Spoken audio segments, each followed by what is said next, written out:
Hello बच्चों, let's read the question. The question says in an isosceles triangle prove that the altitude from the vertex bisect the base. ठीक है बच्चों, हमें यह proof करना है इस क्वेश्चन के अंदर कि आइसोसेलेस ट्राइंगल में वर्टेक्स से अगर बेस के ऊपर एल्टीट्यूड ड्रॉ किया जाए तो वो उसको क्या कर सकता है, उसको बाइसेक्ट करता है।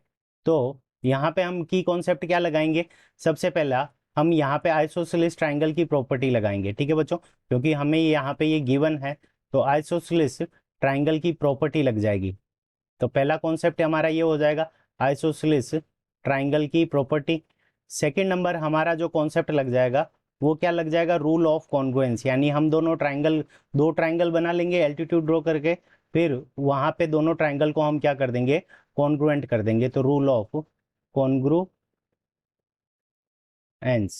तो रूल ऑफ कॉन्ग्रुएंस लगा लेंगे।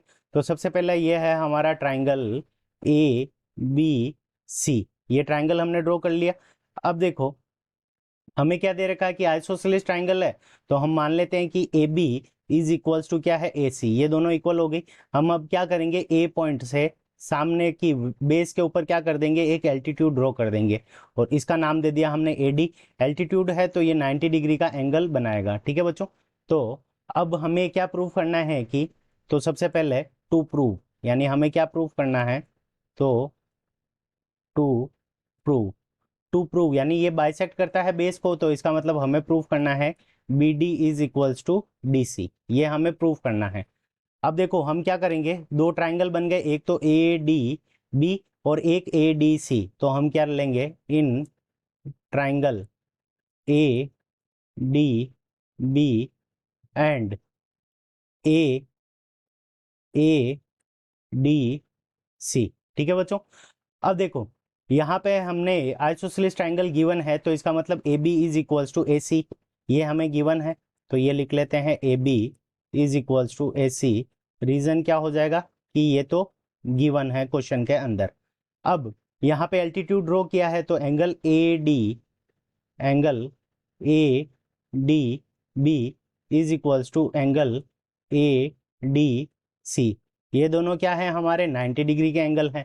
ठीक है बच्चों, और फिर उसके बाद में ए डी जो साइड है वो दोनों ट्राइंगल के अंदर है, तो यहाँ पे हमारा क्या हो जाएगा, A D is equals to A D, और रीजन क्या हो जाएगा, कॉमन।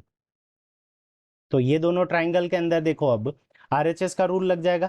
तो ये राइट एंगल का एंगल है तो इसके सामने ये हाइपोटेनियस हमारी इक्वल है और उसके अलावा ये साइड एडी इक्वल है। तो यहाँ से हमारे पास में आ जाएगा कि triangle A D B congruent triangle A D C. Reason क्या हो जाएगा, R right angle hypotenuse side rule. ठीक है बच्चों, तो ये आरएचएस का रूल हो जाएगा हमारा। तो इस ट्राइंगल से ये इस रूल से ये दोनों कॉन्ग्रुएंट हो गए।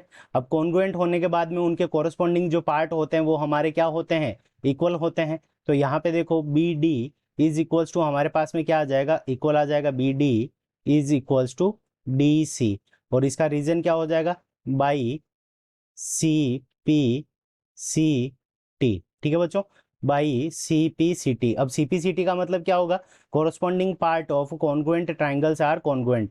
तो यहाँ पे देखो बी डी और डी सी ये दोनों हमारी इक्वल आ गई। इसका मतलब बेस को क्या कर रहा है, ये बाइसेक्ट कर रहा है, इक्वल पार्ट के अंदर डिवाइड कर रहा है। तो यही हमारे इस क्वेश्चन का करेक्ट आंसर है। I hope you understood it well. Best of luck, thank you.